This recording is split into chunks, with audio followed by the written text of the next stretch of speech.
It's yeah, 9:30.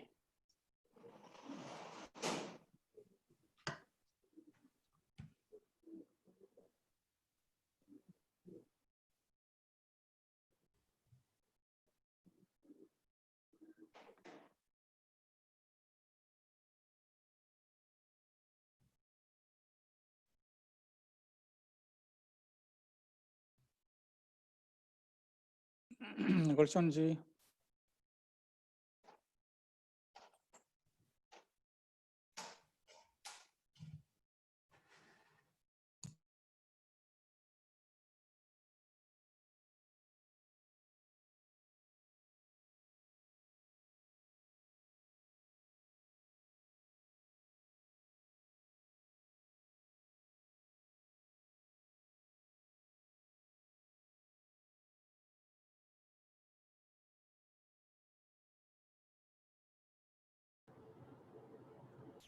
So good morning, good afternoon, good evening, wherever you are in the world.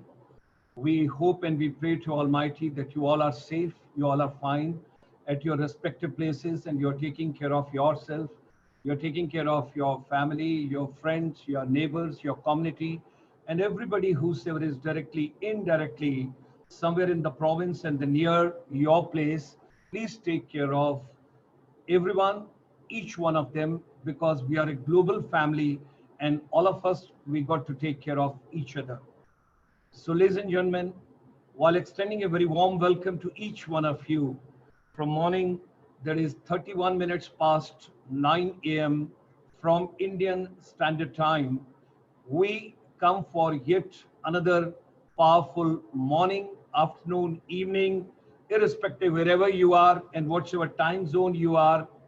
Today is the 79th webinar during this lockdown, during this coronavirus, because we know mentally we are affected, physically we are affected, and a couple of things are going on. And when I look at the UNESCO, they gave the figure 1.86 billion children at present they are away from their respective schools, colleges, institutions, universities, wherever, whatsoever groups they are studying in.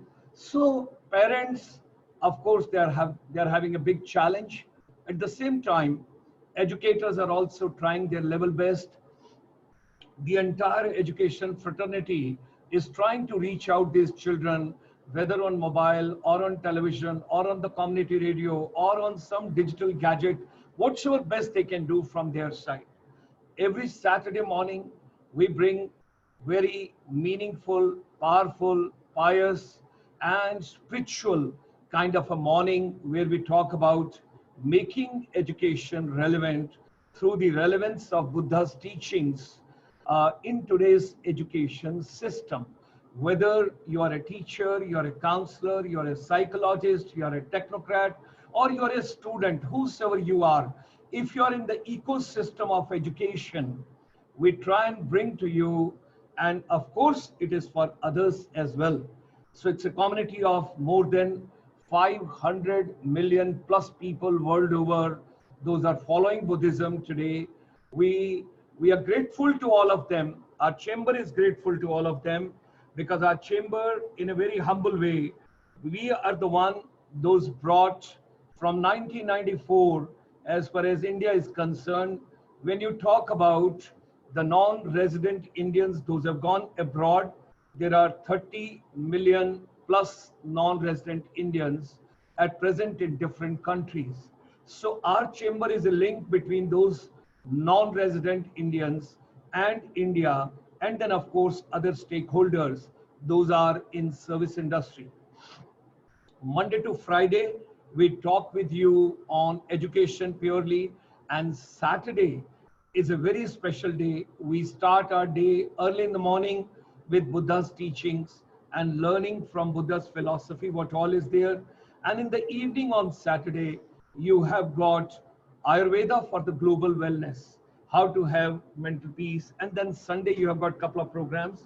Let me just unveil a couple of slides so that we will understand. During this pandemic, our chamber started this particular series and this particular program on 5th of June because it's a World Environment Day. all the research which we gathered from the world over, we came to know that the next misunderstanding world over is going to be, there's going to be a lots of misunderstanding among human species world over, that is on water. Because the drinking water and particularly the utilizing water, whatsoever we have got for the utility, that will keep shrinking, reducing, and people will have a lot of difficulties because the dams are being constructed.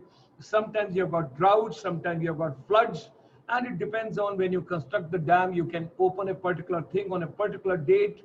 So a couple of things, when we studied world over, water conservation is very, very important. At this point of time, when all children are with their parents at their respective homes, we would make a humble request to all the parents, please teach your kids, teach your children, teach your youth how to save every drop of the water. It is very, very important. So we started this particular webinar series on 5th of June with a very important element, that is making education relevant. Why do I study? What is the purpose of education? Why do I go to school? Why do I go to college? What am I going to gain? Because if this particular education is not going to give me a job, then what do I do? Women empowerment is the another very powerful area which we are focusing on. Our chamber, basically under UNESCO, United Nations, we have taken the Sustainable Development Goal number 4 and 5. And 5 is for the women empowerment when we talk about. So in our program, every evening, 7 to 8 p.m., we bring 6 girls from world over, from the different countries, and they share their thought process with us, and they tell, when you educate men, you educate individual, but when you educate women, you educate next 7 generations, how that she is going to make a difference to the entire universe. So ladies and gentlemen, with a lot of responsibility, we have taken over this particular agenda on the women empowerment and particularly towards education. Now this series, which we started on 5th of June, when we talk about making education relevant, and over there we are focusing on when we are having the global confluence of educators, teachers, counselors, psychologists, we are having vice chancellors, we are having directors, we are having technocrats, and we are getting the youth from the world over, all of them together when they come. And every evening, Indian Standard Time, 7 p.m., we hold a program for them. It's a global confluence of whosoever is related directly or indirectly with education and education empowerment. And ultimately, the focus is education should provide life management skills, not only survival or living skills. So that is the way, and there comes Buddha's philosophy every Saturday morning. Now, Saturday evening, as I told you, we talk about global wellness. So yoga, meditation, naturopathy, nutrition, organic, how to eat healthy food, how to take what kind of an ingredient should get into your body so that you have a nutrition. And you live longer, you live healthy, you think positive, you talk positive, you walk positive, you dream positive, and you do positive to entire humanity. Now, ladies and gentlemen, come Sunday morning, we get the professor all the way from the United States who joins us, and he talks to us every Sunday morning at 9:30. Professor Satendra Dhiman from the Woodbury University, Burbank, California, United States, and he talks to us about India's various epics, what we have got, and he shares the thought process. And comes the Sunday evening, 5 p.m., we get you the stakeholders from all the ASEAN countries, and we have got 650 million plus population in these 10 wonderful countries, the fastest growing region. And today, fortunately, 2 of my distinguished guests, they are from this particular region. They are from Singapore and they are from Indonesia. They should feel very happy about it because it's an India-ASEAN series what we are having. Then Sunday evening, this is going to be MSME. During this pandemic, because my heart bleeds, because I dream tourism, I think tourism, I walk tourism, I sleep tourism, I get up tourism, I eat tourism. I've been brought up with tourism. Last 50 years of my life, I dedicated to tourism.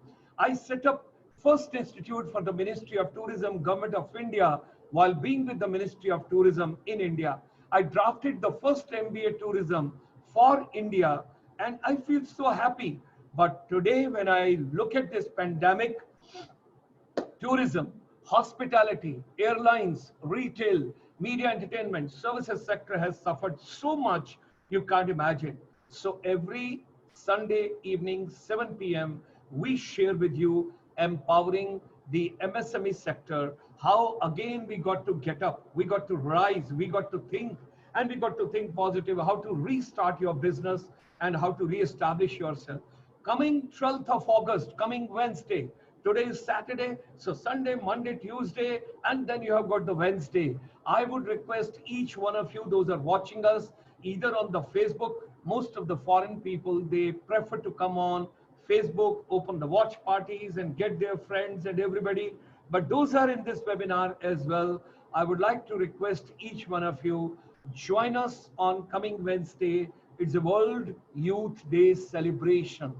9 a.m. to 9 p.m., 12 hours, non-stop, continuous. We are going to have schools, colleges, institutions, polytechnics, and we talk about whatsoever is there, happiness and index when we talk about music, gamification, and new pedagogies, innovations.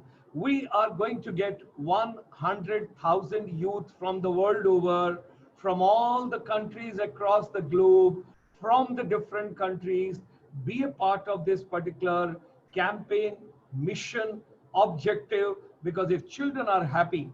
This morning I was watching one video on the YouTube just before this program, and I was quite surprised. I don't know how it opened up on my mobile phone. That was, how do you measure happiness? Why Finland and Denmark are happier than the United States? That was the video I just got opened up on my mobile phone. And what exactly happens in the Finland, what it is in their education system, life system, how on the yearly index in 2019, that country stood the first. So ladies and gentlemen, we extend you a very warm welcome to be with us on Wednesday, 12th of August. ICSI, International Chamber for Service Industry, is deeply committed, and we want to learn, we want to spread the fragrance and Buddha's teachings world over, so that everybody whosoever is in the globe, you should have a global peace, we should have global harmony, we should have global brotherhood, we all should respect each other, love each other. The entire world should be one global family, and that is the way we want to learn from each one of you. We are having 3 distinguished guests today.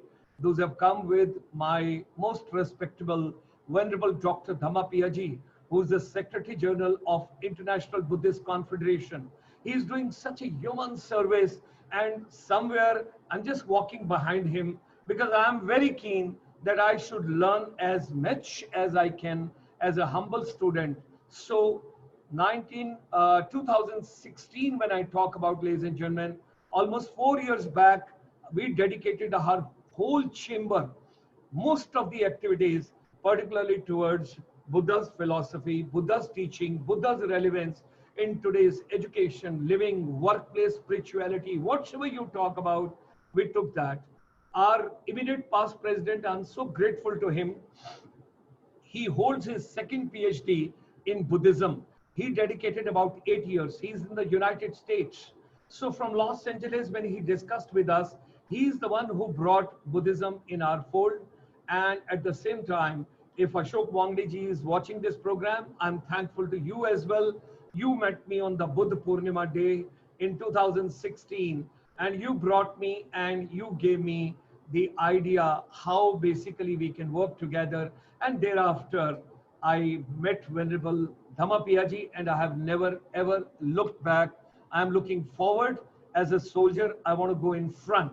So global confluence of Buddhist followers, we had a great international action, and all of us, we were together on 10th of January 2018 in Delhi. Then Dhammapiya Ji right over here with Professor Deman, harnessing well-being of educators through Buddhist psychology. We had this on World Yoga Day, that is 21st of June 2020. We had a great program, and closing remarks were given by Venerable Dr. Dhammapiya Ji. From there, ladies and gentlemen, we started this humble journey, and I'm so grateful to all these living legends, and they are such a wonderful human being. They all have come on this program. They have shared their thought processes with us. They have shared their vision with us. They have given so much of new pedagogy, and they have given so much to all of us. We have learned so much from them. And till the last week, we had this program. And this is the dream project which our chamber wants to support wholeheartedly, the best possible way. I got direction from my immediate past president also. From our chamber, International Chamber for Service Industry, we are deeply committed that Dhammapiya International Buddhist University should come up. And when I read more and more during this pandemic, and I'm sharing with all of you, I do not enjoy reading books. I enjoy watching YouTube. I enjoy watching a couple of things and listen to what all is going on, the visual part and the listening part. So when I read during this pandemic, and when I read more and more, I had an opportunity to go through a serial of Lord Buddha, 62 episodes, which have been produced by Mr. Modi from the Spice Telecom. Great learning after watching those 62 episodes. At the same time, when I read about world first international university, residential university with 10,000 students, 2,000 teachers, free education, free living, free boarding, and everything free of cost over there. What all must be happening on that planet? And in that particular university, that was Nalanda University. So ladies and gentlemen, when I look back and when I read more and more, I understand Buddhism more and more. So this is a dream project. This is a vision which has to come true. It has to come true at the earliest, because once this university comes up, I can feel and I can see what change it will bring in the universe, and world will be, the entire world would be a better place. We will have more peace and more harmony. I got to realize and I got to think about it. So from my soul, from my spirit, from my body, I wholeheartedly, as a Director General of International Chamber for Service Industry, with the blessings of my president, who is based now out of Thailand, our new president, and the next president is coming from Malaysia. So I'm grateful to all of them, and this particular university has to come at the earliest. We are looking forward to that. In our own humble way, we have initiated a training program, complimentary, free of cost, and we are training 30 youth at this point of time for Buddhist pilgrimage facilitation services. Whosoever is coming to India, and when they want to go to Bodh Gaya, they want to go to Sarnath, they want to go to Kushinagar, they want to go to any place related to Lord Buddha, these 30 boys and girls, they will give free complimentary a spirit, a soul service to all of them who will visit India. That's the way we have developed this particular program. Should you wish to have this program anywhere in the world, we would be more than happy to share the contents and to pass it on and to take on the program right from here to the different countries, beaming also. So ladies and gentlemen, it's indeed a great privilege. It's a proud privilege. I've got three of my distinguished guests this morning with Venerable Dr. Dhammapiya Ji. Madam Branda, she's from Singapore.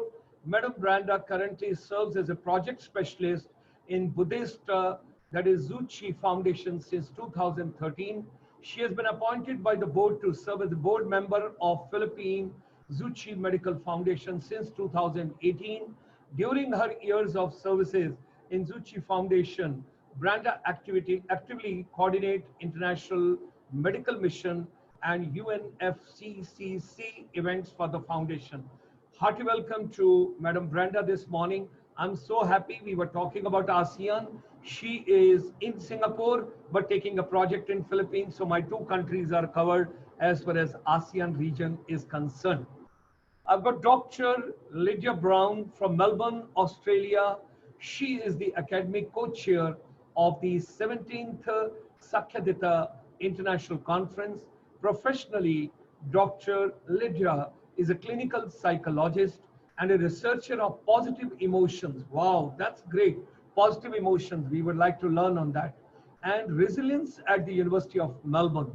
Dr. Brown's research explores how Buddhist principles include compassion, loving kindness, and meditation training can be disseminated in the secular world to help people embrace living, aging, sickness, and death with the greater wisdom and compassion. We look forward to learn, hear, and get the positivity from Dr. Lydia Brown this morning from Melbourne, Australia. Hearty welcome to you as well. So, after giving the due respect to the ladies, let me give a respect to a gentleman also. Dr. Eddie Ramawijaya Putra, Indonesia. Dr. Saab, I would like to tell you, when you say Putra, in India, Putra means your Putra, that is your son. So Dr. Eddie Ramawijaya Putra, Indonesia, hearty welcome to you. He's a lecturer in Sriwijaya State Buddhist College, Tangerang, Banten, Indonesia. Wow, what a country. I enjoyed so much traveling over there, Bali, Sumatra, Java, wherever I have gone, and the Ramlila also we witnessed over there. Vice Rector of Academic Affairs and Development, Secretary, Center of Asian Studies in Indonesia, Deputy Chief of Indonesian Buddhist Youth Generation, Central Board, and is a founder of the first International Conference of Buddhist Education, Religious Harmony and Applied Buddhism 2019. And of course, ladies and gentlemen, let me extend them a very warm welcome like a celebrities, but at the same time, I have got Venerable Dr. Dhammapiya ji. He is the person at the center stage who has brought this program, who has brought this entire universe together. He is the person who has brought all of us together, and that particular university, I am just taking the credit, it's a dream project of Dr. Dhammapiya ji. So all of us together, ladies and gentlemen, let's put our heart, soul, spirit, vision, thoughts, and of course our pockets also together for this particular vision to come true. With these words, ladies and gentlemen, I hand you over to Venerable Dr. Dhammapiya ji, Secretary General, International Buddhist Confederation, to take on today's session and invite my distinguished guest, and at the same time share the thought process and take this journey forward. Buddham Saranam Gacchami. Namo tassa bhagavato arahato samma sambuddhassa. Namo tassa bhagavato arahato samma sambuddhassa. Namo tassa bhagavato arahato samma sambuddhassa. Buddhang saranang gacchami. Dhammang saranang gacchami. Sanghang saranang gacchami.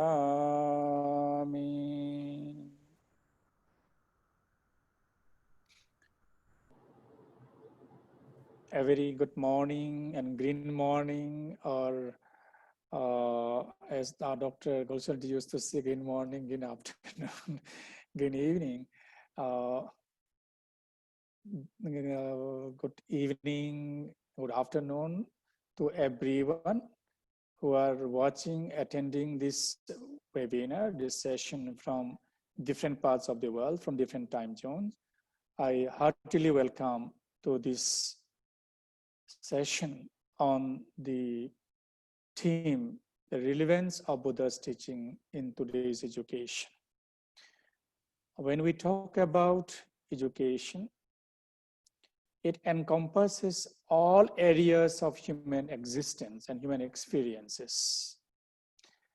The education is not limited only to the classrooms, which we understand as school, college, or university. Education is everywhere, in every step, and in every aspect, in every dimension of our human experiences. The only thing is we have to keep ourselves ready to receive, to learn as a student throughout the life. Then the whole life will be a process of learning, a process of gaining experience, and the whole universe will be the school, college, university, to learn, to attend classes, and to enrich ourselves, to enrich everyone. And the Buddha, his main foundation of the teaching or his discourses are based mainly on what we call paticca,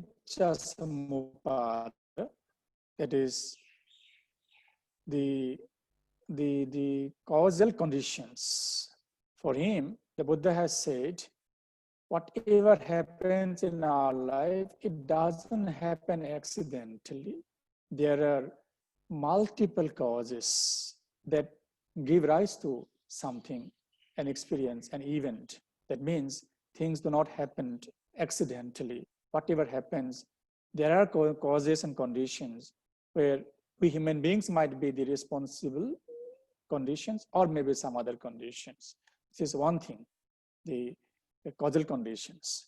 The other thing is the mind. Whatever things happen in the world, the mind, either it is a human mind or it is some other mind. Because when we talk about mind, it is not only the human mind or the minds of the other living beings, which are visible to our naked eyes, but there are some other minds that in Buddhism there are 31 planes of existence. 31 kinds of living beings, we can say. Like human being or human existence is one of the 31. From there we can understand there are some other minds also. That means if human mind is one type, there are 30 other types of minds who are operating in this universe. So the causal conditions and the mental conditionings and mental reaction of different living beings, both together, we experience the universe, the world, the life, and that's how it goes on. So today, I would like to welcome everyone and invite the first speaker, Dr. Lydia from Melbourne, Australia, to take this central stage and give your presentation, please. Thank you, Venerable Dr. Dhammapiya and Dr. Sharma, fellow panelists and people watching. It is an honour to be here today, and I'm very humbled and looking forward to presenting some of the work that I've been doing. I'll just try sharing my screen for a PowerPoint presentation. Let's see if this will work. So today I'll talk a little about lessons I've learned from my work as a clinical psychologist and a researcher. There we go. But before I do that, I briefly will touch on my introduction to Buddhism. So my journey began in Sri Lanka in 2006 when I just finished a degree in politics and I was about to start postgraduate studies. But I felt like something was missing in my life. And so I spent a month in a Sri Lankan Buddhist monastery where I learnt about meditation, I learnt about the Dharma, and it was very life-changing for me. I wasn't a good meditator, but something about the power of Buddhist teachings really touched me deeply, and I knew that the course of my life would change. at that time also I met many Buddhist women, and I found that these contacts with Buddhist women in Sri Lanka to be very inspiring for me. So at that time I was planning, I had a scholarship to go back to study politics, postgraduate, and I couldn't do that. After my experiences in Sri Lanka, I had to change the course of my life to something that brought Buddhism into life. So at first I worked in the community with people who were sick, and I focused on my meditation practice. Eventually I went back to study. I thought that psychology was the closest link to Buddhism and study of the mind for me. So in 2009, I returned to study psychology, and I quickly joined the Buddhist Society of Melbourne University. And there was a great thirst for the Dharma amongst students at the university. We had many talks from various Buddhist teachers, and they were always very, very popular. Many people were interested to learn meditation. I think Western education often prioritizes, intellectual rigor, but many of the students were very stressed, very overwhelmed with their studies, and they didn't have knowledge of how to cultivate their heart and mind. And I think that's why Buddhism was so interesting. To the point you can see down the bottom, there's a photo. We had Ajahn Brahm come. We booked out the biggest lecture theatre in the whole of Melbourne Uni, 600 seats. Every seat was taken, and people kept piling into the lecture theatre because of this deep thirst for the Buddhist teachings. So when it came time to define my PhD, we'll move now to educating the scientific community. I wanted my research to be informed by Buddhism. So this was in 2009. At that time, psychology had very much embraced mindfulness, meditation, anapanasati. Although they don't understand the depths of that practice, they understand some basic ideas about mindfulness of breath practice. But there was a big gap in terms of other Buddhist concepts. And I was especially interested in karuna, compassion and metta. So I developed my research around self-compassion for women, inspired by the women I'd met in Sri Lanka, women here in Australia. Many women are very good at caring for others, and very generous to others, but some women in Australia and around the world are not good at caring for themselves and being kind to themselves. So I decided to develop a project around self-compassion for women going through menopause, so around midlife, experiencing hot flushes. So we developed some research around self-compassion, which is very much draws on Buddhist ideas of karuna for management of menopausal symptoms. And there are many projects. That is just one to talk about now. And the people around the world were fascinated by this research. We had to do interviews with journalists from around the world because this idea of treating one's own suffering, one's own life with compassion was very interesting for a wider audience around the world. So one part then, though, with some more of my research at the University of Melbourne and Harvard Medical School was applying Buddhist ideas to daily life. Buddhism is not just about meditation, but Buddhism is about right action in the world and living a life in accordance with ethical conduct, for example. So in this study, we trained people who'd had some kind of heart condition, or a heart attack, in meditation practice and also compassion. But we didn't just train them in compassion. We also spoke about the importance of applying these ideas to daily life to enrich people's lives, even when they're going through something difficult, such as illness. And I think this idea of translating meditation practice into daily life is taking a big part of my research. So another project just published was the study ran through Harvard Medical School. It was just published about 1 month ago, looking at training people in cultivating positive emotional qualities such as gratitude and altruism, being kind in daily life. So we would call up the patients once a week and we would talk to them about how to be kind in their lives, how to feel grateful in life, and how to cultivate positive qualities. And through the training program, which delivered over telehealth, over the phone, we found that the patients not only became happier, but they also were more physically active in their life. And they were more able to walk and look after their physical health. So this shows that Buddhist ideas about training the heart can not only improve our health, our mental health, but also potentially our physical health. I could talk for a long time. I'll talk a little about educating psychologists, and if time is up, please, somebody can let me know. But I've also been involved with training psychologists here at the University of Melbourne in their master's course. And I was very passionate about having Buddhist monastics come to speak to the psychologists about Buddhist meditation. All the psychologists in Australia are very interested in meditation, but they don't have proper training sometimes. They don't have, you know, monastics who have really dedicated a lot of time and energy to becoming experts in meditation.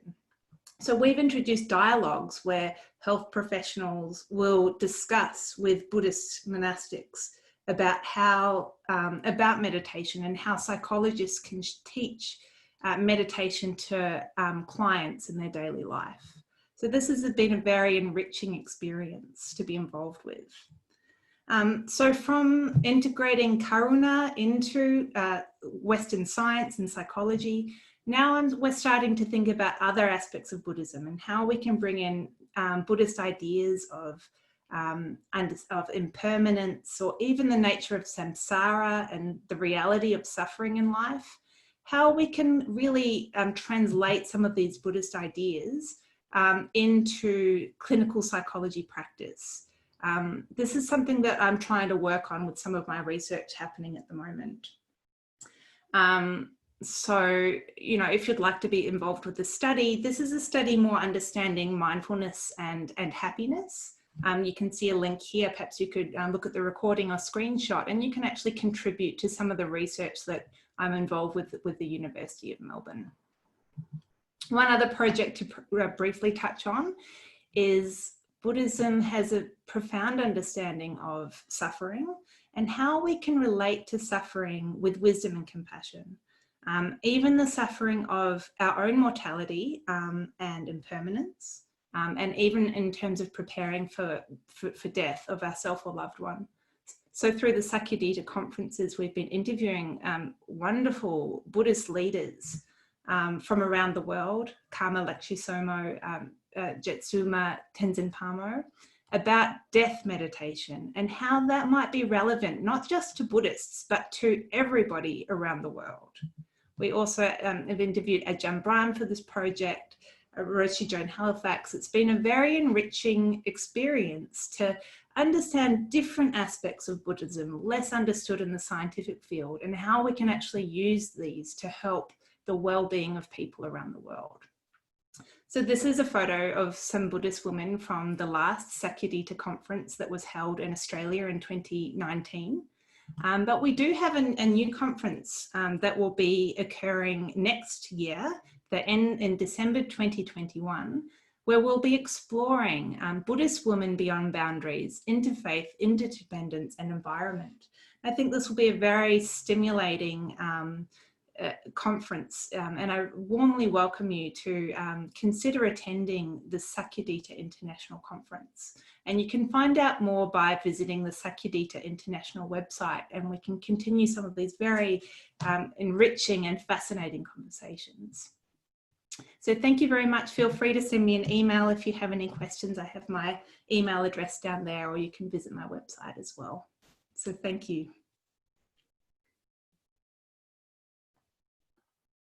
Okay, thank you so much, Dr. Lydia Brownji, for your wonderful presentation.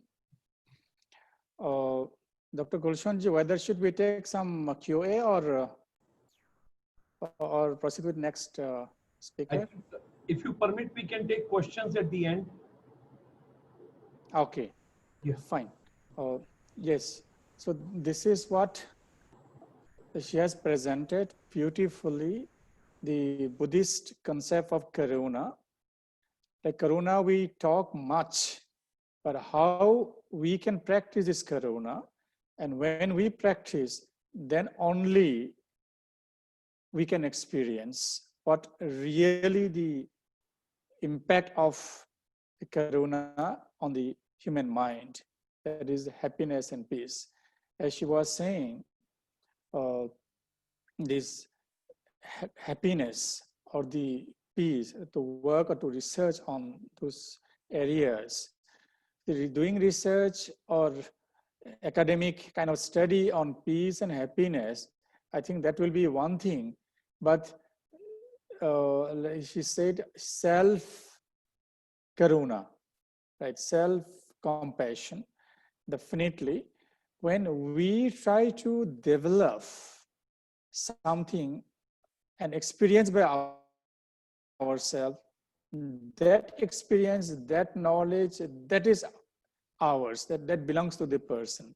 So every individual, if wants to experience what happiness or peace is, I understand definitely one has to go through the process of practicing karuna or metta or the meditation, whatever things are available.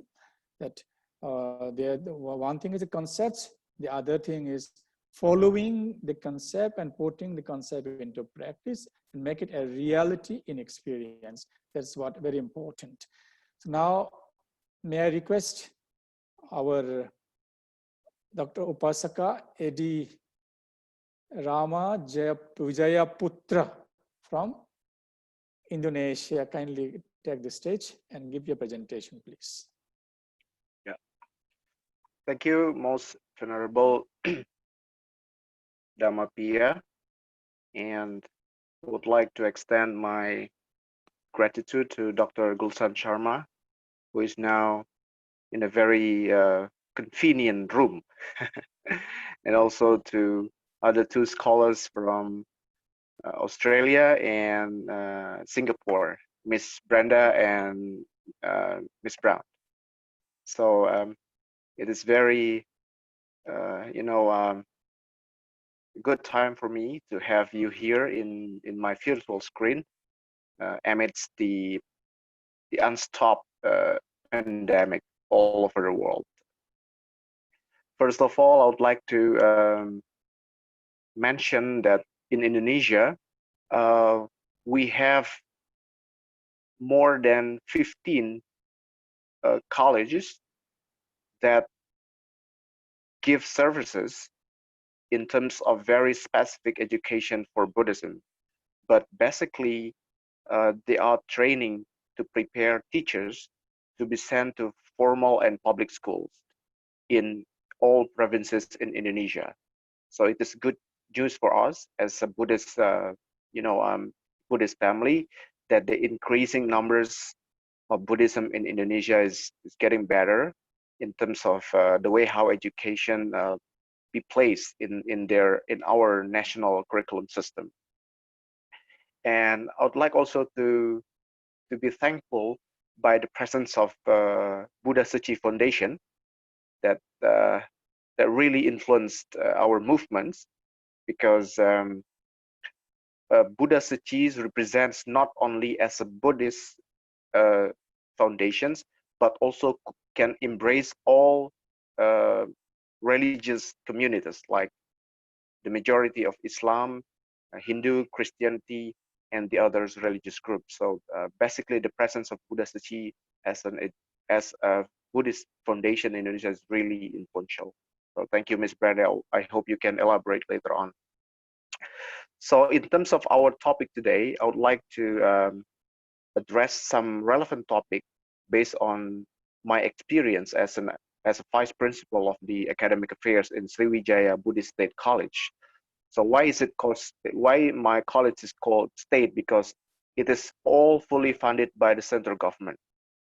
Unlike the 10 other colleges, which is managed by private, 2 of the state college have been acknowledged by the Ministry of Religious, fully funded by the government. And it is good news for us also that the presence of the Buddhists have been formally acknowledged by the central government. So Once again, it is good progressive. Unlike what Dr. Brown have already presented with his beautiful researched publication and experience in terms of dealings with Buddhist practice, I would like to say that the situation of pandemic that we are experiencing right now has given us some positive impacts in terms of the way how we practice Buddhist in a real contact zone. So far, we probably learned Buddhist textually. We learned compassion from text. We learned a lot of Buddhist references, and we absorb many theories, philosophies in Buddhism. But now it's time for us to get into the real practice, because if we extracted the teaching of the Buddhas, it is all about self-control. And now, if somebody could not control themselves, there will be very stressful time. You know, started from March 2020, all facilities, including campuses, schools, public sectors, have been imposed to closures. The central government and local government impose what we call as larger social restrictions, in which people should be stayed at home during the increasing numbers of the positive cases of COVID-19. And this online school learning have led us to have extended our understanding of education, as what Venerable Dhammapiya have mentioned a while ago, that education is not only dealing with classrooms, but indeed education now deals with community, family, and self-control. So if somebody fails to control themselves, it will influence the others. Like what Buddha have already experienced when he's a child. He's also a learner. He was also a student, and he was trained himself to be an obedient learners, to obey the instructions and also the lessons from their previous teachers. And now, what if the teachers could not control themselves, and they will not be responsible to take care of their duties to teach their students? And what if students and parents at home could not collaborate, could not work hand in hand to take over all the assignments and the curriculum and the contents? They will be failed to follow the educations. So the foundations of the Buddha's teaching, like self-control, compassion, equanimity, and also loving kindness, is now take into the different stage of practice. So if we talk about what is the relevance of the Buddha teachings, for the time being, we have to refer to what we call as students' well-being and students' well-being and teachers' well-being.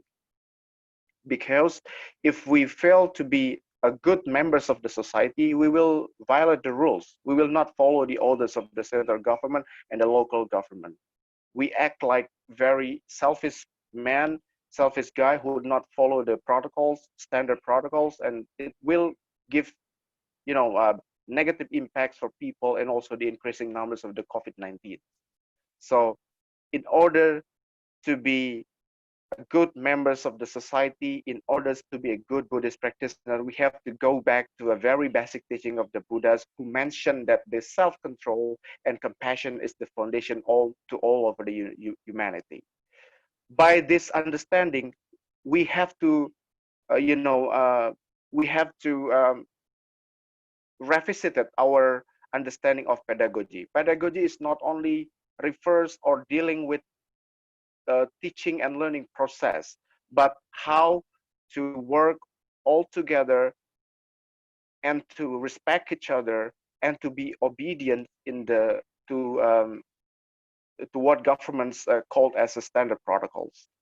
If community started from learners and extended to neighbors, and later on to the community and to all over the world, to reduce the situation, we will be hopefully we will be free from what we call as a COVID-19 pandemic. But again, if these relevance are being ignored, we tend to be not obedient, and also we don't care of each other. We fail to practice the compassion. It will be much longer for us to be suffered with this pandemic. So again, what we have been doing so far in Sriwijaya State Buddhist College, Tangerang, Banten, is now we are sending all students go back to their provinces, to their home, to their families. But we also make a highlight statement that you should follow orders, you should respect the government, follow the standard protocols, not to be selfish, and respect the others, and and simultaneously follow the content of the curriculum. So that's the thing that I would like to share for today. I would like to have more questions and comments from viewers, and also extends to a discussion. So thank you for your attention, and would like to see you in person one day, Dr. Brown, Miss Branda, Venerable Dhammapiya. I think we met before in the international conference in Vietnam or in Sri Lanka and Myanmar. I think we met several times ago, but I forget where. And I saw your presentations anywhere. And also Dr. Gulshan Sama, hope to visit you once again in India. And everybody, please come to Indonesia. We will go to the biggest temple in Central Java, Borobudur. Thank you very much. Okay, thank you so much. Thank you so much for your invitation. Definitely, one day we'll visit you, and you are most welcome to visit us in India. There in Yogyakarta, I think, there you have this Ramayana being played, probably. Yeah, Yogyakarta is in Central Java. Yogyakarta, right. Yeah, there. So it was very good practice. Whatever the presentation that these people have, most of the participants were from Islamic background. They are Muslims, but they are presenting the Ramayana. That is a great thing, you see, there is a harmony, the religious harmony or compassion and coexistence that we are talking about. When just I spoke in the beginning, the concept of Paticca, which talks about the causal conditions as well as interdependency and harmony.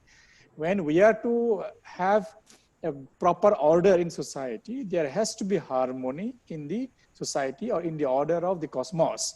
And that is what actually, whether we call ourselves the followers of this faith or this religion or that religion, when we consider we all are human beings having similar nature and subject to the law of nature in the same way, I think we develop the compassion towards the other person also. That's great. And you are saying there are more than 15 colleges in Indonesia where the Buddha's teaching is being taught. That is something very great.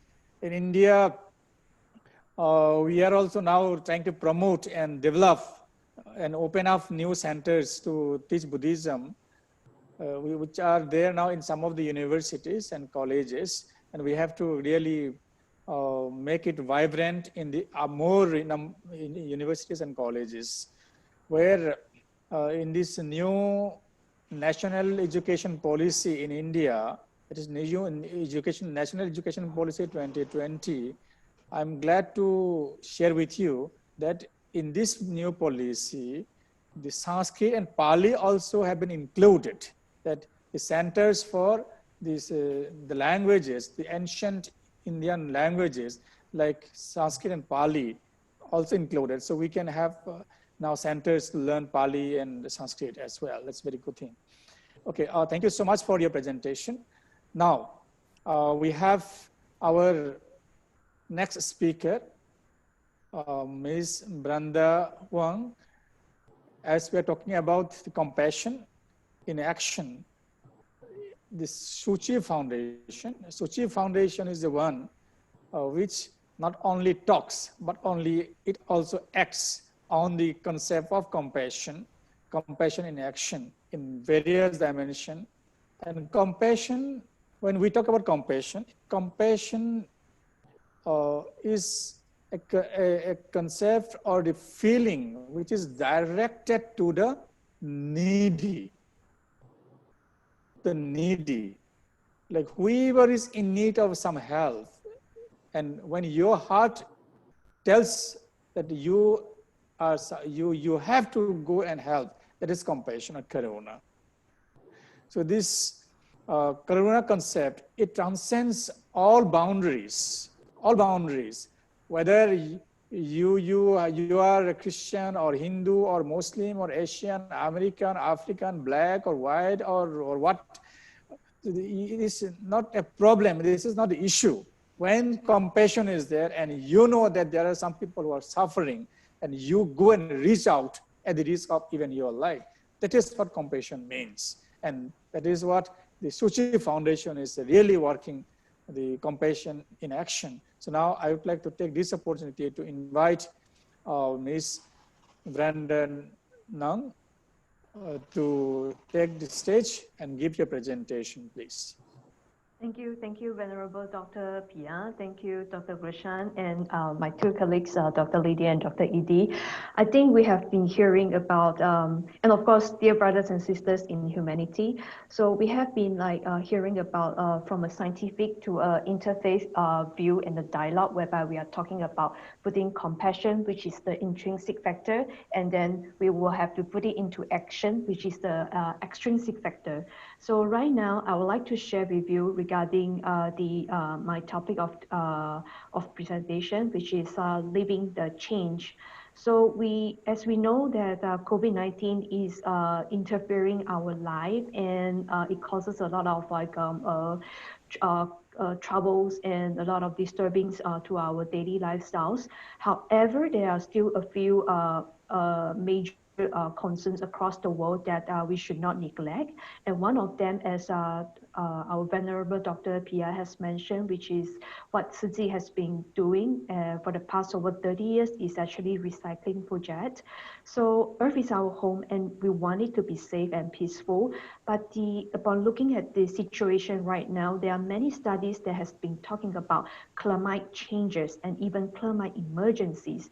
This is due to the human overwhelming population, and most importantly is that consumerisms. So how Tzu Chi put Buddha teachings into actions? Number one is through integrity, two, faith, three, honesty, four is kindness. So Tzu Chi is more like, because we are from the East, whereby our origin is from Taiwan. So there are still many Confucius influence among us, and most importantly is that the Chinese believe that by encouraging everyone to do, we will actually affect and influence the other party, just like Dr. Eddie has mentioned. So we as interfaith groups can start by disciplining ourselves, by reducing unnecessary desires, and encourage everyone to protect the earth as much as we can from further damage.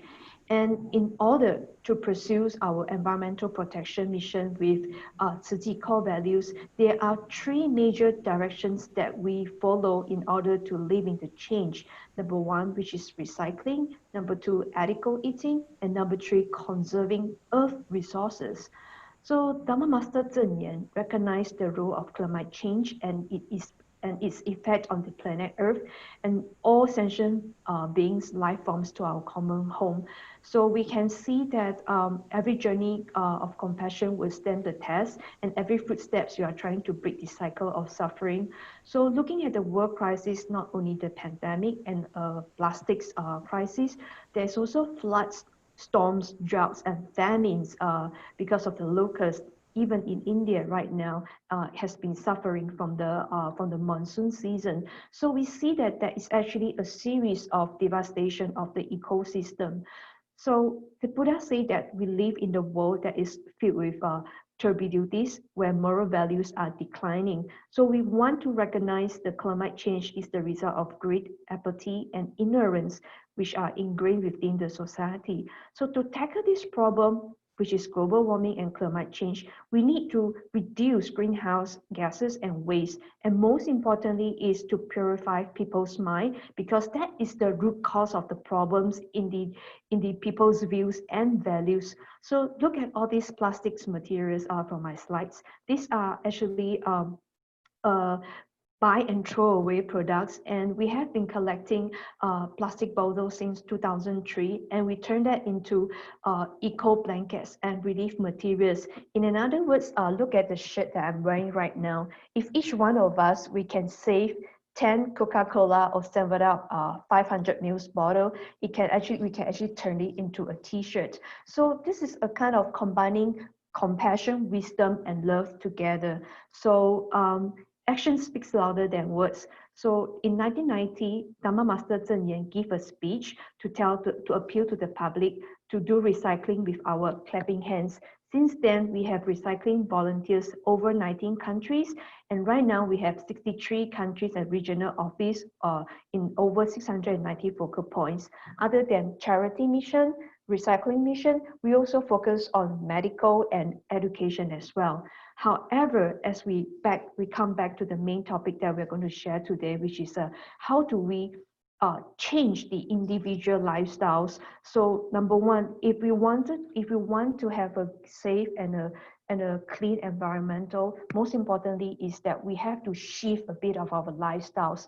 So this shifting of our compassion into action is very important. Why? Because we are talking about 80-20 lifestyle, a campaign that Master Zhen Yan and Tzu Chi has been pushing, which is to change the dining table style from meat to meatless or vegetables diet. And this is because we understand that from last year, we see that the earth is being overshoot by 155 days. The science and the figures actually tells us that human population has overused the resources of the earth. So in order to promote the active recycling of plastic bottles, many of our volunteers across the 63 countries or even 19 countries that already has recycling station, we try to bring the idea of environmental protection and material recycling to the development of environmental technologies. As you can see from this slide, 1 trillion plastic bags are being used each year, and less than 5% is being recycled. So how can we compromise our planet's future? We are actually using the planet future resources to meet our current demand, and looking at around the environment around us, all plastics. So when we talk wisdom in action, we want to make sure that we are really in a sound and safe environment. So we need to bring in efforts to stop unnecessary consumptions. So this actually aligns with the thoughts of Dr. Lydia with her research in compassion that builds in our mind, and also about the education which Dr. AD has been talking about. So without proper education and without proper mindset, it is very difficult for us just to keep ourselves aware about just the Buddha's teaching. We need to involve, we need to act. So we need to dispose less and conserve more, and this applies to the people as well. So Master Zhen Yan believes that as long as we change our mindset and practice, we can actually lessen the burden of the earth. And this is not an impossible task as long as we start from ourselves. So do not fail to commit an act of kindness just because it is small scale. So if we want to strengthen the global engagement and build the future that what we want to be, we need to act now. So last year, we have attended the United Nations for Climate Change Conference at Spain, and IPCC has actually, the Intergovernmental Panel on Climate Change has actually brought up a very, very important figure, which is how much food we actually need versus desire. So according to the Food and Agriculture Organization statistics, every second, more than 2,443 animal livestock's lives are being taken away just to feed human being. And every day, more than 2,000 millions of livestock lives are being taken. And look at the total number of population in 2019 is only 7.8 billion. So we use what we have are being needed. So we really need to stop accumulating all the unnecessary and to build a better world together. So be bold, go green, engage in plant-based diet is also part of this clean and green projects that Tzu Chi has been involved for the past 30 years. So we really encourage that we as an interfaith groups, we must start disciplining ourselves and reduce unnecessary desire. And most importantly is do not forget how hard we have to work to recover from previous disasters, be it earthquake, flooding, or wildfire, or even a storm. So we must be grateful to our peaceful days that we enjoy now, and we must give willing for the greater good. And this takes everyone to be involved together. This is my speech, my presentation. Thank you. Okay, thank you so much, Ms. Branda Ng from Singapore for your presentation. Definitely, we have been talking much about the climate change and the problems that we are facing during this lockdown period for so many reasons. But your Tzu Chi Foundation, as you have shown us how we can use this time to create something valuable from the rubbish. So I think this is what very important for all of us. Whatever we are using and throwing away, and those thrown stuff, they are causing the problems to the environment and to the sea, to human living conditions, everything. But the Tzu Chi, as it has recycled, there's been recycling and making things usable from the unused or useless kind of stuff, which people normally consider. Like I have seen when I visited your Tzu Chi Foundation, this recycling, I mean, that recycling plan, and also the where you make this, the clothes, right? So it's like I was surprised to see how from the plastic bottles,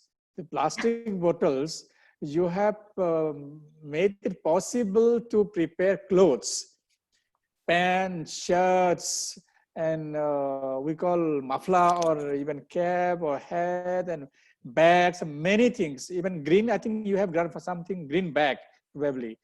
Yeah, environment friendly green bag is also there, bags. So like, it's a very important thing.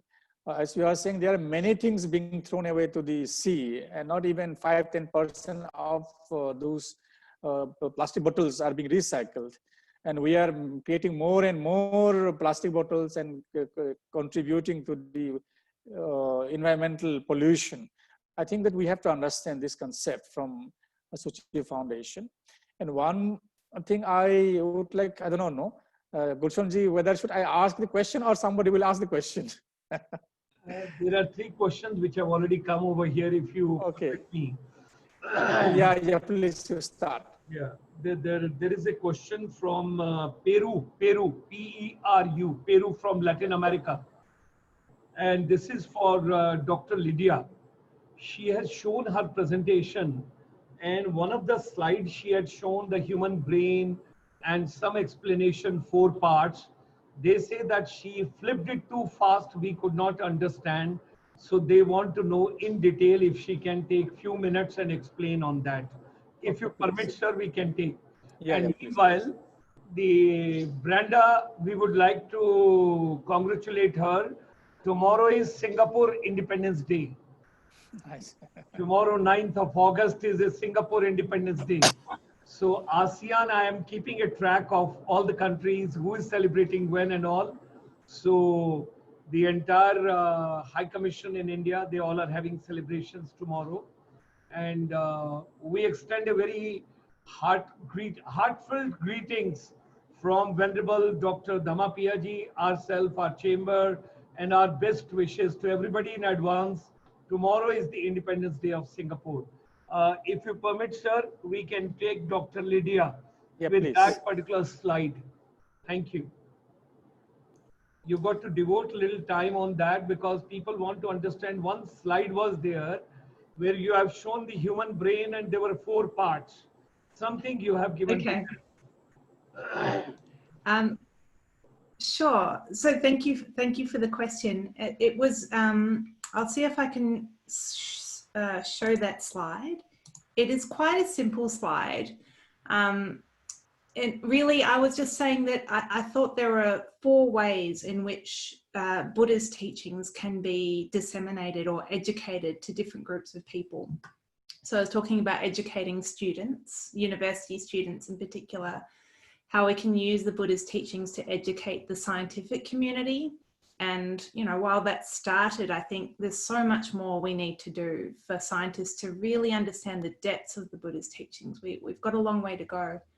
Educating professionals like psychologists. We've also had to, you know, I've helped to educate police here in Australia, educating other government officials, lawyers. So there are many professional groups are interested in Buddhist ideas, and the general public. So it's not so much a theory, the slide, it's just simply these 4 groups of people that I think we really need to work on to educate in terms of Buddhism. Thank you. Thank you very much. And Dr. Adi, it's a very interesting question. It is from Doha, Qatar. There is a professor who gave talk on our platform few days back, and he is telling it's such a pleasure to know Indonesia being the largest population of Muslim country. At the same time, like Dhammapiya ji mentioned about Ram Leela and Ramayan and everything being performed for visiting tourists on different islands. And at the same time, you very nicely mentioned that your institution is fully funded by government and there are 15 institutions. So he says, first of all, congratulations to Indonesia. And secondly, next year, Indonesia's turn is there to take over from Thailand in the rotation of ASEAN countries. Last year it was Singapore, now it is Thailand, and next is coming in the row is Indonesia. So how do you look at the whole thing? How there is so much of harmony in Indonesia? What is the secret of that? Thank you for the questions addressed to me, Professor from Doha. Assalamualaikum. So yeah, Indonesia is the largest Muslim country with more than 20 million people, Muslims. But we also have 4 other religions like Buddha, Hindu, Christian, Catholic, and now we have the other new one, Confucianism, Konghucu. But our national ideology, like unity in diversity, or written in old Sanskrit, we call Bhinneka Tunggal Ika, used as a national ideology to unite all those multi-ethnicity and multi-religious background. So we, like when we come up to educations, even though we are formal sectors of higher level education, we have to spare the space for humanity-based curriculum that Sister Branda mentioned as it is a call for action for education. So academics does not only refers with the monolithic education in specific manners of teaching, but we should deploy all those compassion into the real actions, like helping people to in poor society, and also to take chance to help them reduce of the victims from natural disasters. And again, Buddhist Tzu Chi representatives in Indonesia has gave us, has led us into a real practice. Invite all of our students who are truly Buddhist followers become members of the social engineering to help socials, to help people, resolve their humanity problems like water deforestations, natural disasters, poverties, and the other social problems. So again, what is the secret of having religious harmony in Indonesia is that because culture. Venerable Dhammapiya mentions a while ago that people who are performing Ramayana classical dance, which is really high related with the roots of the Buddhist philosophy and the teaching, but the people who perform that maybe come from Muslims people. They don't have any, they don't have any hesitation to be the performers. That because they are talk about the cultures of the ancestors. That ancestors who might be belongs to different groups of religions. Like we know that in the past, Indonesia is the land of Buddhism. In the history of Majapahit Kingdom, the history of Sriwijaya, in which the travelers from Chinese, from India's, doxing in Indonesia, and they learned cultures and they mixed all those things into one unique cultures. So the secret of the religious harmony is culture. You can be different in terms of religious background, but when you come up with the cultures, you become one. Cultures is this key of all those backgrounds to be one of the unity. Even though we are background in terms of how we pay service to mosque, to vihara, to temple, to church, but when we come up into the stage of where we have to respect our cultures, we have it. We have one opinion. We have one belief that that's us. We belong to everybody. Cultures belong to everybody. So that is the secret. Thank you. Thank you. Thank you very much. Now there is a little sensitive question. I do not know whether I should ask or not. Piyaji, I'm taking a liberty because yeah, please, go ahead, please. This question has been asked by a person who was panelist in the first Buddha's program of ours from Sydney. This question is coming from Kalinga Sena Viratneji from the first part, if you remember, when we started this series. It's a little sensitive question. Okay, fine. It's coming from Sydney. He says, question for anyone in the panel, anybody can answer, who feels you can take on. These days, I hear from young people in Australia, why should we sacrifice our lifestyle to save old people in their 80s and 90s who have lived long enough? How can you teach compassion to them? So anybody can take on this question. Yeah, anyone from the panelists, please? Yes. Yeah, Australia, Lydia, please. Given the link to Australia. This is coming from Kalinga Sene Viratane from Sydney. I think young people in Australia are very distracted by technology, and they're worried about their future and worried about job security. And I think it's this anxiety that is a big barrier to compassion.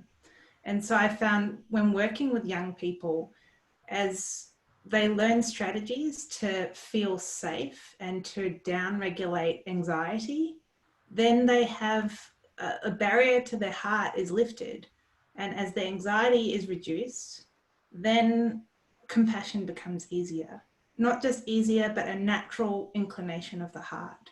So I think that addressing mental health and maybe limiting access to technology, Facebook, well, for good things, Facebook's good, but for, I think wise use of technology to support the mental health of our young people, I think this will help them cultivate compassion.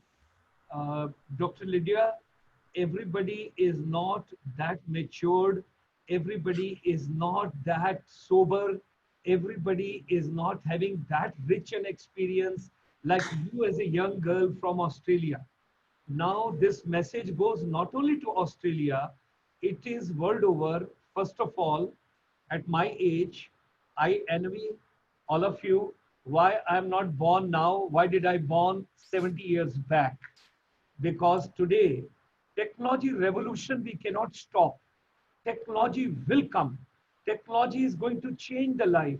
Whatever we are teaching today in our education system, it may become obsolete or obsolescent. It may not be relevant by the time I pass out from school or college or university or institution. So, through Buddhism, young people like you, because you are from a particular stream, a psychology background, you understand human beings better, you have more control, you have more meditation, but every young person is not that way. Of course, the gentleman has mentioned about Australia. It should be universally acceptable and applicable. We got to take it from that point of view. Technology revolution we cannot stop. Technology will come, whether artificial intelligence or augmented reality or blockchain or Internet of Things and all that. And as the world is moving within the next 10 years or 15 years, almost 1/3 jobs will be taken care of by the machines. But behind the machine, it would be again a human mind, because you will give that power to that machine. So I do not know. Somebody else can support you from the panel. The thing is, I'm not reading other questions because a lot of people have asked that. Everybody is not as sober and as fortunate. Now, sometimes I envy Venerable Dr. Dhammapiya ji also. Had I met him earlier, I would have never got married. I would have remained like him only. He is the most pious soul. He's enjoying his life and he will have a moksha. I have to come back again here. I have to come back on this planet again because I got to repay and because nobody was there to guide me at that point of time. So I think what we need at this point of time from all of you is, you all are very fortunate. Those are bachelor and those have stayed alone. And although I may be wearing the same shirt color, but it doesn't make a difference, because the thing is, where Dhammapiya ji is, I feel sometime he's so privileged, he's so pious, he's so near to God. Why God gave him so much and why God didn't give me? And he brought me up to the age of 70. So he's asking about 80 and 90 years. I'm talking about the age of 70 with you on that. I don't know. I don't know. Okay, Dr. Gulshan ji, Yes. maybe I can add a few words to what Dr. Lydia has said. Kalinga also. Kalinga, you got to satisfy him also. Because he is watching, he's sending the question after question. What I'm saying, if it is okay, I can add something to what Dr. Lydia has said on the same issue. Okay. Yeah, what you are saying is this technological revolution or technological progress cannot be stopped. That is there. That is the fact. It will go on. Maybe sometimes we do not know, as the Buddha has said, and this is the law of nature, that everything is changing.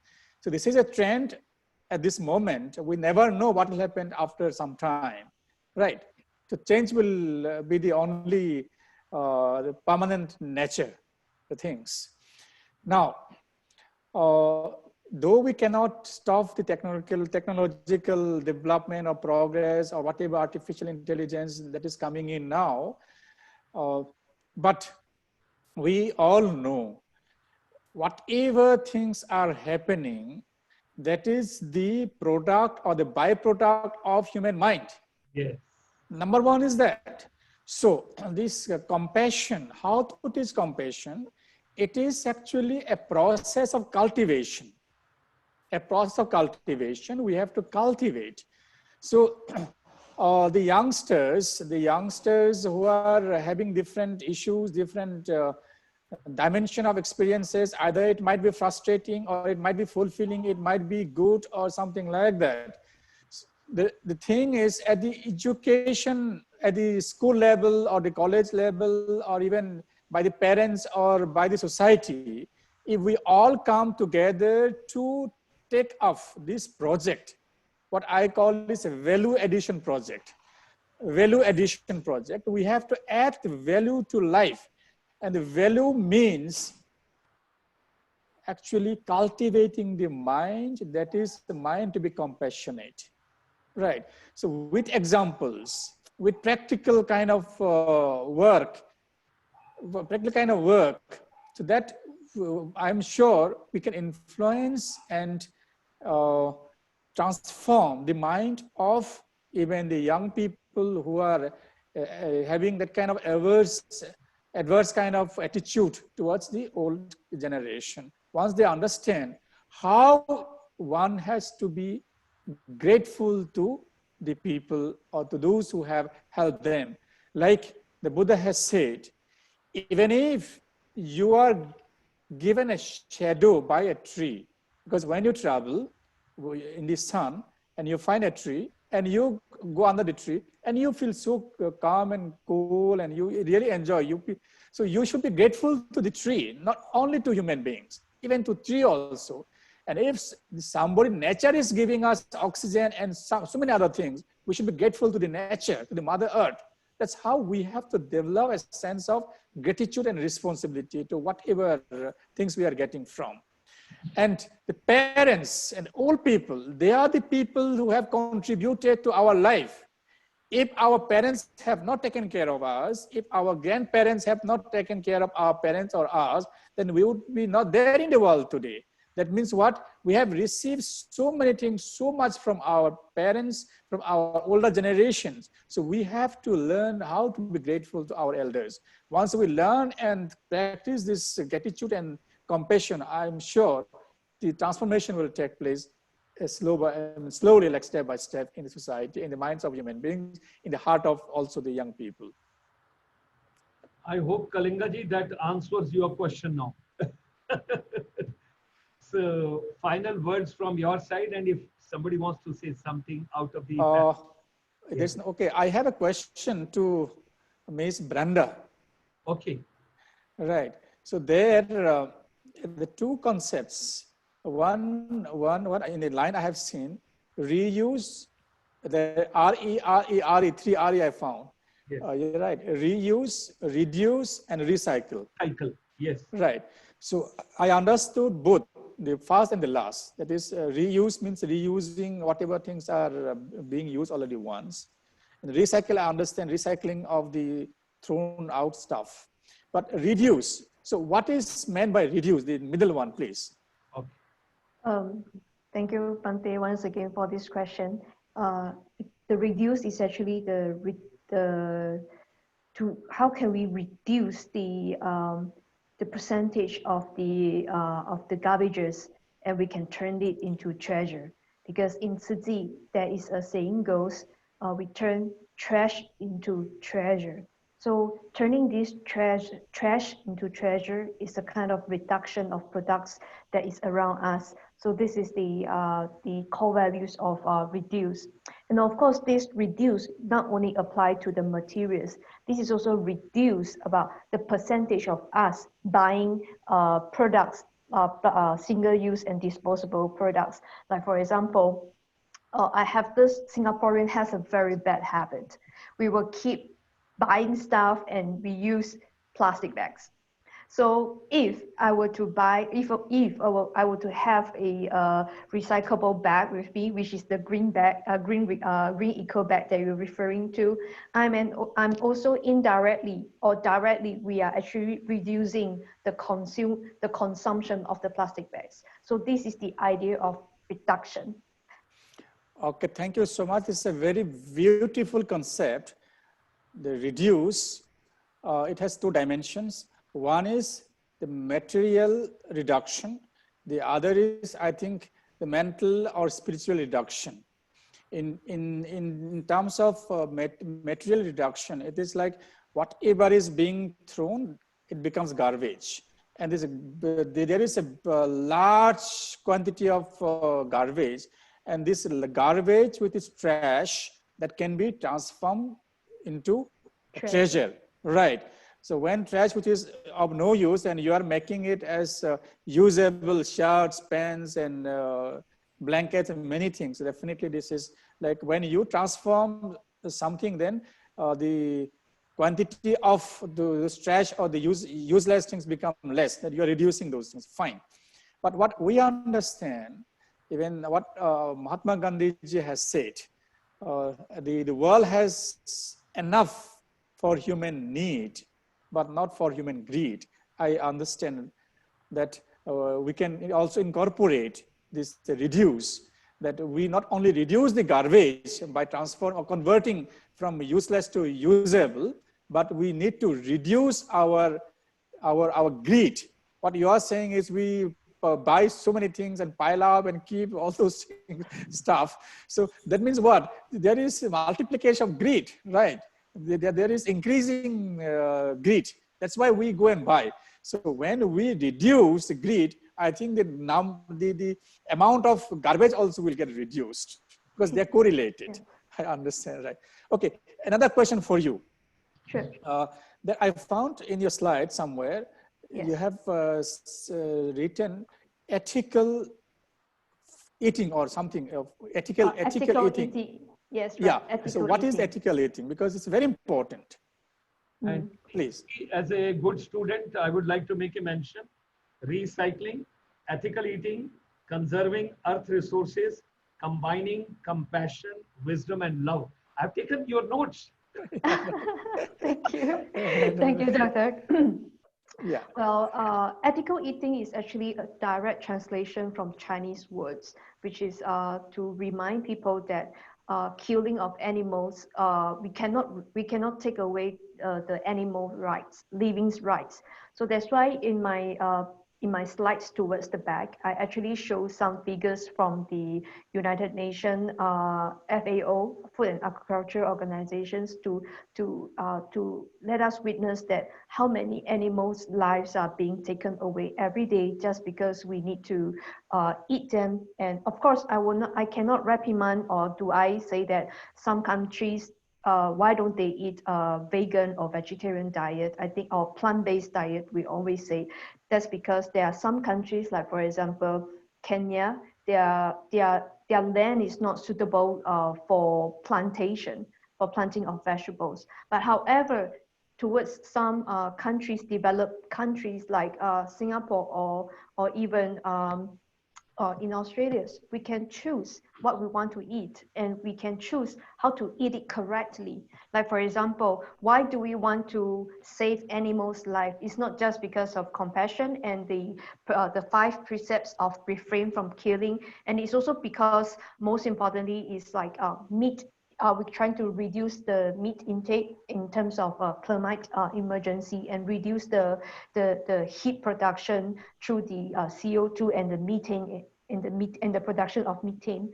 So that's why ethical, this word, when it applies to the Chinese, it actually gives them some deep thoughts and reflection about what we eat. Is it correct, enough, etiquette, or it is we should be more thrifty.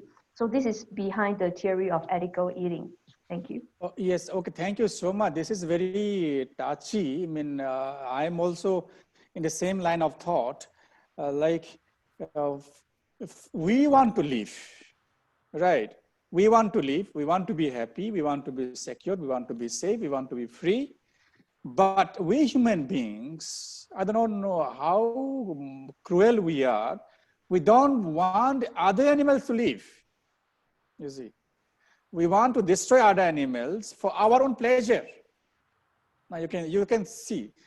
So whether we are using the animals for our food or for our other usable items like the leather, this thing, that thing, we use for so many things, causing suffering and what not to them. So this is what I understand. Definitely, it is unethical to take away the right to living of some other living beings. That's why ethical eating, it's appropriate that we eat only that which is harmless. Okay, thank you so much for this ethical concept. I really boldly and aggressively propagate, and I announce that we should eat that which do not harm others. That is very important. Either you are Buddhist or not Buddhist, it doesn't matter. But you are human beings. You have to live on this planet Earth. And there is a saying, it is there in India and in other parts of the world also. As you sow, so you reap. If you cause harm to others, other animals, definitely in some way or the other, you will be harmed. It's a law of nature. This is cause and effect relationship. Now we are destroying animals, killing animals, harming animals, but the nature, Mother Earth knows. And now you see all the coronavirus, the climate change, the heat and the tsunami and many other natural calamities coming, definitely. And we have to understand, that's what I said in the very beginning, it is not only human mind which causes this problem. There are some other 30 kinds of mind which are also in operation. They also know what we human beings are doing. It's not that they are keeping quiet. They're affecting us in some way, their thoughts. As our thoughts, our behavior affecting them, their nature, so also the thought of nature, the behavior of nature is also affecting us. That's what we have to understand. If we want to live peacefully, we have to correct our behavior, our thinking first, so that we can live in harmony with nature and with all other living beings. That's what I understand. And at last, in India, we have something saying, Geo or Jinedo. Right. Geo or Jinedo, it's very important. It's not only that you to live. I mean, the translation will be, Geo means you live. Jinedo, let others also live. So this should be propagated. It's not only we to live, let others also live. Thank you so much, everyone, for this kind of beautiful presentation. If there is no other question, anything, then I'll have the ending blessing and chanting. Before that, sir, I can take 1 minute from your permission. Okay, please. Please. First of all, once again, Branda, heartiest congratulations, and tomorrow's Independence Day of Singapore, because my immediate past president is watching your program. He is the richest NRI, Dr. Karan Singh Thakral. And he has promised to me, he has committed to me, he will support this university the best possible way. So through him, I'm sending our best wishes to everybody in Singapore. Thank you so much. Second commitment I want to take from Dr. Lydia, Dr. Eddie and Branda, that on 12th of, that is Wednesday, we have got World Youth Day of the United Nations. Can I request all of you, you should come with the youth, you should come, and one girl child from each country, they should be a part with you, who should speak on your behalf, and you represent and you take on, because we want the world youth to be together on a common platform. And kindly bring more and more Buddhists, our brothers and sisters, in the fold of this program. I'm so thankful to Kalingaji. Today he's watching this program from Sydney. He says, Dr. Sharma, I attended the program for the first time, and I'm watching every time your program on the Facebook. So I'm so grateful. And the gentleman who is in Peru, he's a Sardarji. His name is Pratap Singh, who asked the question from Lydia, because he like me is interested to know more. And one secret today I'm sharing with Venerable Dhammapiya ji and with all of you. I remained in Indian Army. I remained in the Ministry of Tourism, Government of India. I traveled the world over, and till date, I'm a vegetarian. I've never taken anything non-veg. And secondly, I've never ever touched even a beer in my life, what to talk of other things, when I was heading the hospitality industry with the Ministry of Tourism, Government of India. So it's all come from within. The only thing is, I'm thinking all the times why God had been so kind to Venerable Dr. Dhammapiya ji and not had been that kind to me. Out of those 31 species, you know, in the ecosystem of the universe, that I have to come back on this planet again to have my karmas to be completed. But at this point of time, my commitment is, till my soul is, my spirit is, I want this university to come up immediately and at the earliest. All my brothers and sisters, all my corporate, those are watching this particular program world over, it's a pious effort, it's a sincere effort, and don't give anything to anybody, but let's build an institution which should give knowledge, wisdom, and peaceful living to the entire world. by means of this international university, which is a dream project and a sincerity of Venerable Dr. Dhammapiya Ji. With these words, sir, I hand over to you. Okay, thank you so much, Dr. Gulshan Ji, for providing us an opportunity, a slot in the series of your webinars to share Buddhist thoughts by different Buddhist practitioners and venerable monks and nuns from different parts of the world. Thank you so much. So let's have the closing chanting and blessing, please.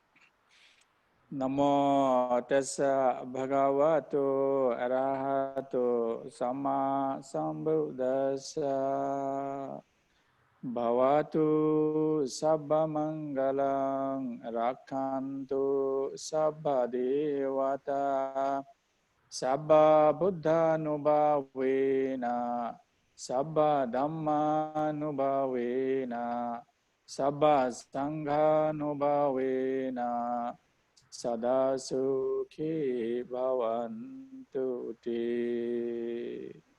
Sadhu, sadhu, sadhu. May all beings be free from danger and fear. May all beings be happy and peaceful. Thank you, everyone. Thank you so much. Thank you.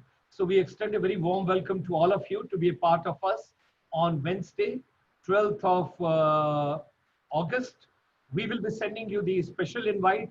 Please bring one child with you, girl child, who should speak to the entire United Nations and to the universe and to the UNESCO. And of course, Dhammapiya Ji will also join us in the evening when we have the honors, recognition, and awards. With these words, ladies and gentlemen, thankful to all of you. Thanks for joining. Thanks for sharing so much of wisdom, and thanks for sharing so much of knowledge reservoir and Buddham Saranam